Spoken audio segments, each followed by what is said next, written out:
Hi guys, मेरा नाम है एंडिंग स्टार और आज मैं आपको सिखाऊंगा परसेंटेज एपिसोड नंबर नेक्स्ट। तो प्लीज़ जिसने भी मेरे चैनल को सब्सक्राइब नहीं किया प्लीज़ मेरे चैनल को सब्सक्राइब करें और घंटी की बटन दबाएं ताकि आप देख सकें मेरी न्यू वीडियो। चलिए वीडियो शुरू करते हैं। पहला क्वेश्चन आज का है। क्वेश्चन है, यदि आयत की दोनों भुजाएं क्रमशः 20% एवं 5% कर दी जाएं तो आयत के क्षेत्रफल में कितने परसेंट का परिवर्तन होगा। यानी आयत की दोनों भुजाओं में हम परिवर्तन कर रहे हैं, पहले 20% की लंबाई में, फिर 5% की बढ़ोतरी कर रहे हैं। तो हमें निकालना है इसके जो क्षेत्रफल है उसमें कितना परसेंट परिवर्तन होगा। तो पहला क्वेश्चन हमारे पास ये है, क्वेश्चन नंबर फर्स्ट। यानी जो लंबाई है, लेंथ है, वो हम बढ़ा रहे हैं 20%। यानी पहले हमने बढ़ाया 20% और जो चौड़ाई है उसको वो हमने बढ़ाया 5%। तो इसका जो क्षेत्रफल है, एरिया है, उसमें कितनी परसेंट की बढ़ोतरी होगी। तो फॉर्मूला होगा L + के B + के L × B/100। यानी ये फॉर्मूला है। तो इसमें रखेंगे 20 + के 5 + के 20 और गुणा 5/100। काटेंगे 20 पंजे 100, 100 से 100 कटेगा, 20 5 25 और 1 26। यानी बढ़ोतरी हो जाएगी 26%। तो हम सीख रहे हैं शॉर्टकट। तो प्लीज़ मेरे चैनल को सब्सक्राइब कर लीजिए और जितनी भी सरकारी नौकरी हैं सारी सरकारी नौकरी तैयारी कीजिए। और सेकंड क्वेश्चन अगला है अपना, क्वेश्चन नंबर सेकंड है। क्वेश्चन इस तरह से है, यदि किसी वर्ग की भुजा 30% बढ़ा दी जाए तो उसके क्षेत्रफल में कितने परसेंट की वृद्धि होगी। यानी जो वर्ग है उसमें हम बढ़ा रहे हैं, 30% की बढ़ोतरी कर रहे हैं। तो जो इसका फॉर्मूला होता है, यानी भुजा का स्क्वायर, जो वर्ग का क्षेत्रफल जो होता है, वर्ग का क्षेत्रफल ये होता है भुजा का होल स्क्वायर। तो इसमें लगाना है फॉर्मूला, ये अप्लाई करेंगे। यानी पहले 30% बढ़ी, लंबाई भी और चौड़ाई भी सेम है, तो 30 × 30/100। तो बढ़ोतरी कितनी परसेंट की हो जाएगी, बढ़ोतरी हो जाएगी 69% की। यानी सेकंड क्वेश्चन भी हमने बहुत आसानी से कर लिया है। थर्ड क्वेश्चन देखते हैं अब हम। थर्ड क्वेश्चन अपने पास है, क्वेश्चन नंबर थर्ड।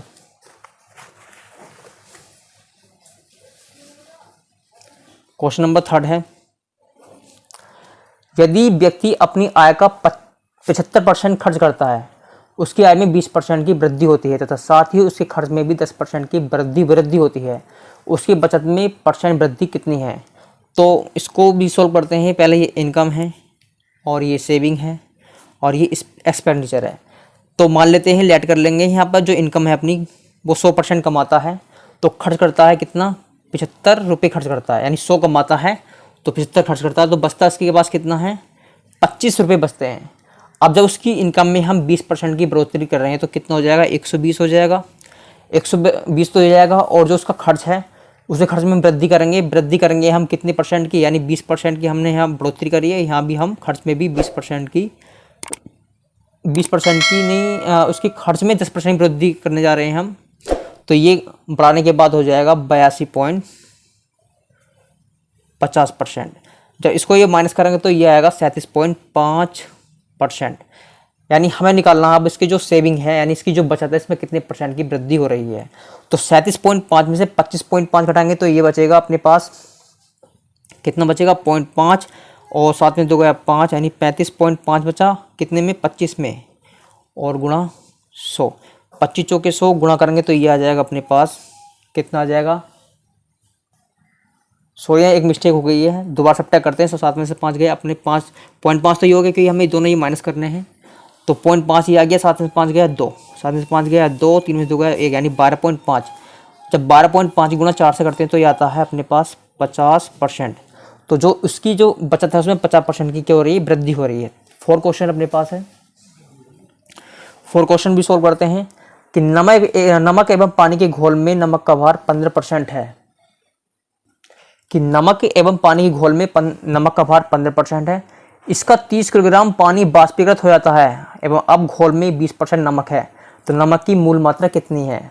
यानी इसका जो पानी है वो बाष्पीकृत होता है 30% और शुरू में नमक का भार जो था 15% था और मतलब बाष्पीकृत होने के बाद 20% बचा है। तो इसको सोल्व करते हैं हम।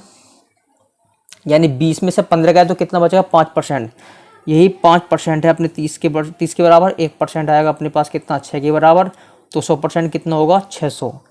यानी यहाँ हो जाएगा अपने पास कितना, 600।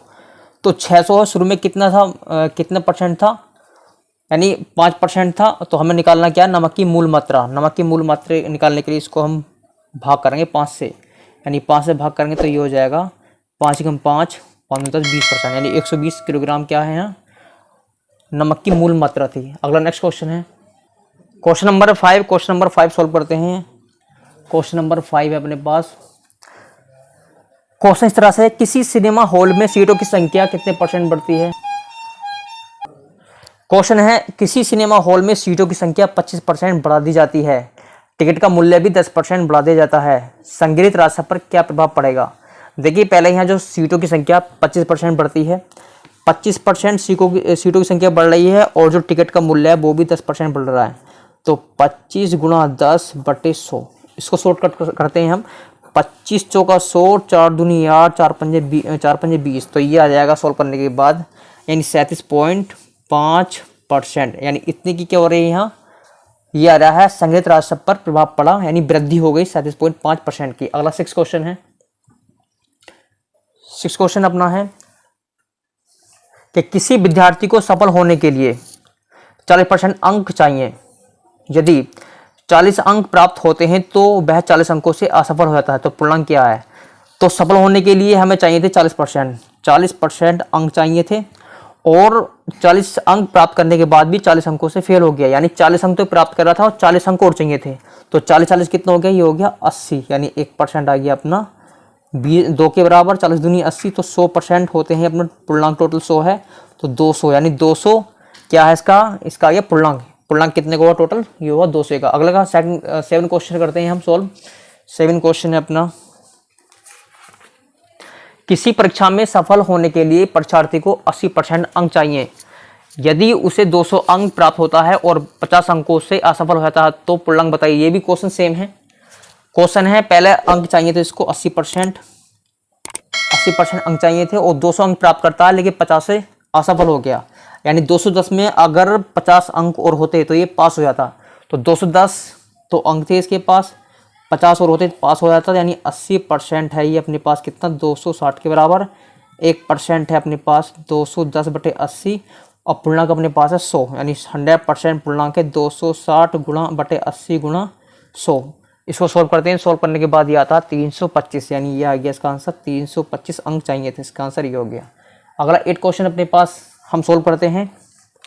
एक परीक्षार्थी परीक्षा में 25% अंक प्राप्त करता है तथा 30 अंकों से असफल हो जाता है। दूसरा परीक्षार्थी 50% अंक प्राप्त करता है, तो जो कि उत्तीर्णांक से 20% अंक अधिक हैं। पूर्णांक क्या है, ये भी क्वेश्चन सॉल्व करते हैं। यानी 25% अंक ला रहा है तो ये 30 अंकों से क्या हो गया, असफल हो गया। दूसरा परीक्षार्थी है वो 50% अंक ला रहा है और ये 20 अंकों से पास हो गया। तो अगर इसके पास 30 अंक होते तो ये पास हो जाता, यानी कितना हो गया अपने टोटल हो गया 50, तो ये माइनस हो जाएगा, यानी हो जाएगा 25%, यानी 25% हो गया। 1% किसके बराबर है, 25 दूनी 50 के, तो 100% पे कितना हो गया टोटल पूर्णांक, या कि 200 का, यानी पूर्णांक हो गया अपने पास 200 का टोटल पूर्णांक है। अगला नेक्स्ट क्वेश्चन है 9 क्वेश्चन है। एक परीक्षार्थी के परीक्षा में 30% अंक प्राप्त होते हैं और वह 50 अंकों से असफल हो जाता है। दूसरा परीक्षार्थी जिसमें 300 अंक प्राप्त करता है वह 30 अंकों से असफल हो जाता है। तो पूर्णांक क्या है, लेट कर लेते हैं। पूर्णांक जो थे अपने पास x थे, तो x% में पहले x पूर्णांक में 30% अंक ये प्राप्त करता है और 50 अंकों से क्या हो गया, ये असफल हो गया। सॉरी, 50 अंक और होते ये पास हो जाता। तो आगे कहता है दूसरा परीक्षार्थी है 320 अंक प्राप्त करता है ये, और ये 30 अंकों से असफल हो गया, यानी 30 अंक और होते तो ये पास हो जाता। यानी 30x% बराबर है 350 माइनस के 50, 30 और 20 कितना हो गया, 50 हो गया। तो ये बचेगा अपने पास कितना, ये बचेगा 300, यानी 30x%, यानी x% पे निकालेंगे हम, कितना आ जाएगा 10, और 100% पे कितना आ जाएगा, 100% पे आ जाएगा 1000, यानी यहाँ पूर्णांक कितना है, कितने का, 1000 का है। अगला नेक्स्ट 10 क्वेश्चन है अपने पास। 10 क्वेश्चन करते हैं हम सॉल्व। 10 क्वेश्चन है, किसी आयत की भुजाओं को मापने के क्रम में यदि 5% अधिक माप लिया जाता है तो दूसरा 4% कम माप लिया जाता है तो इस माप में क्षेत्रफल में होने वाले परसेंट की वृद्धि यानी त्रुटि क्या है। यानी पहले अधिक मापता है तो अधिक में होगा प्लस में, और कम मापता है तो माइनस में होगा। -4 -5 गुणा 4/100। इसको सोल्व करते हैं तो सोल्व करने के बाद ये आएगा 20 5 चौक 20, 20 पंजे 100, यानी 1 माइनस के 0.5, तो ये आएगा 0.5%। यानी इसकी जो त्रुटि है वो 0.5% की है। अगला नेक्स्ट क्वेश्चन है 11 क्वेश्चन यदि आयत की दोनों भुजाओं में 20% में 5% की वृद्धि कर दी जाए तो आयत के क्षेत्रफल में कितने % का परिवर्तन होगा। ये क्वेश्चन है, ये क्वेश्चन हमने कर लिया था। अगला नेक्स्ट क्वेश्चन है 11 क्वेश्चन। किसी परीक्षा में 40% छात्र गणित में असफल हो जाता है, 30% अंग्रेजी में असफल हो जाता है, 10% दोनों में असफल हो जाता है। दोनों विषयों में उत्तीर्ण होने वाले छात्रों का परसेंट क्या है। इसको करेंगे डायग्राम से करते हैं इसको। ये क्या है, ये मैथ में है और ये किस में है, इंग्लिश में है, और ये दोनों में है। तो मैथ 40% अंक प्राप्त करता है किसमें, गणित में, यानी 40% अंक गणित में प्राप्त करता है, और इंग्लिश में करता है 30% अंक प्राप्त करता है, और दोनों 10% है, दोनों में असफल हो जाता है। तो 40 में से 10 गया, कितना बचा, 30%। 30% ये आ गया, ये बचा 20%।